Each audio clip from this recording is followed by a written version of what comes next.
amoureuse.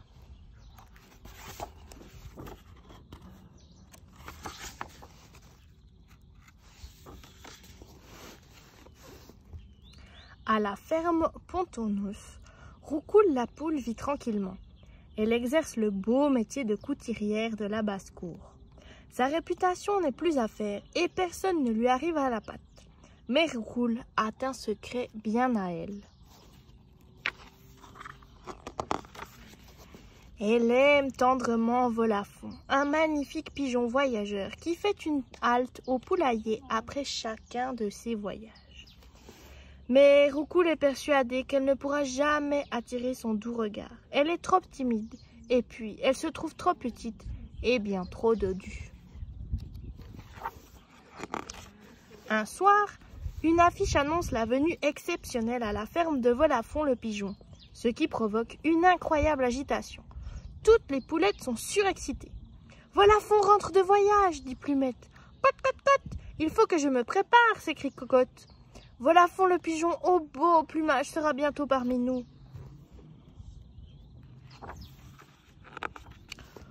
Roucoule se retrouve avec un énorme travail de couture sur les pattes, car chaque poule veut être la plus belle. Une crête par-ci, 3 plumes par-là, et pique, pique, pique. Elle ne s'arrête pas une minute. Lorsque Volafon arrive, chaque poule est sur son 31. Seule Roucoule, par manque de temps, n'est pas prête. Face à tant de prétendantes, Roucoule se jure que bientôt, la plus belle, ce sera elle. Vous allez voir, mes jolies, j'ai une idée de génie. C'est sûr, ce pigeon-là ne pourra plus m'ignorer. Et elle se mit à coudre jour et nuit. Roucoule s'est confectionné un magnifique costume de tourterelle, du style et de l'élégance. Elle se trouve parfaite. Alors qu'elle se croit seule, qu'elle effectue quelques pas dans sa nouvelle peau, elle entend quelqu'un se poser derrière elle. « Alors, Poulette, que fais-tu là toute seule ?»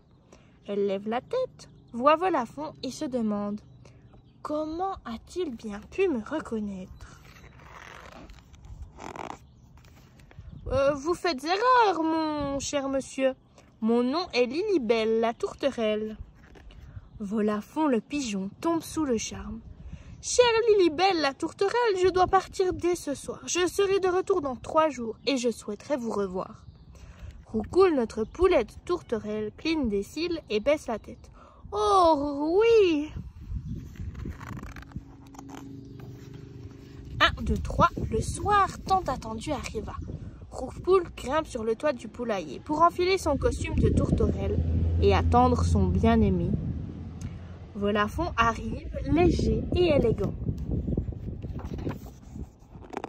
« J'ai une proposition à vous faire, très chère Lilibelle, dit-il en lui offrant une bague en or. Partons découvrir le monde, envolons-nous et aimons-nous. » Lilibelle se trouve fort ennuyée car elle ne peut pas voler. Et hélas, son costume ne peut rien y changer.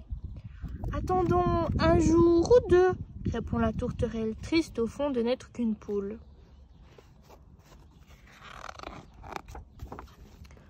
Roucoule fait quelques essais pour tenter de voler, mais sans succès. Elle se retrouve pleine de bleu.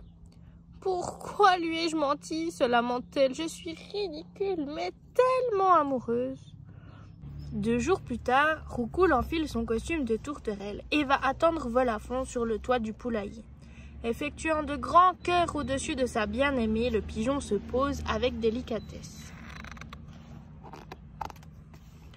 Alors que Volafon passe son aile autour du cou de Lilibelle, cette dernière est prise d'un hoquet qui la déséquilibre. Elle tombe lourdement sur le sol et, dans sa chute, déchire son costume.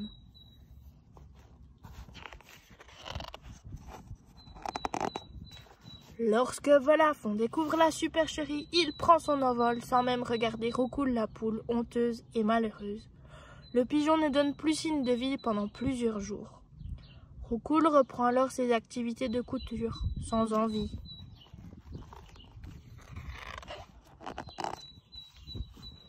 Un soir, à l'heure où les poules vont se coucher, la porte du poulailler s'ouvre. Sans un mot, Volafon s'approche de Roucoule et lui tend un long paquet. Elle l'ouvre toute tremblante.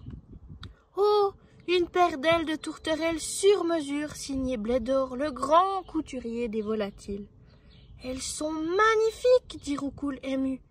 Écoutez, cher ami, peu importe nos différences, ce qui compte, c'est « je vous aime ».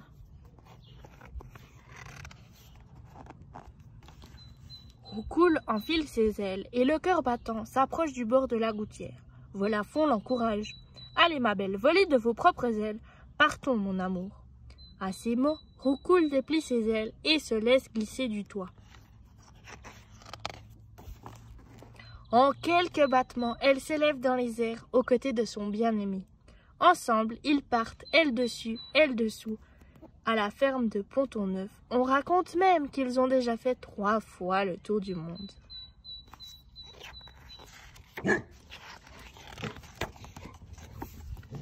Et c'est la fin de notre histoire.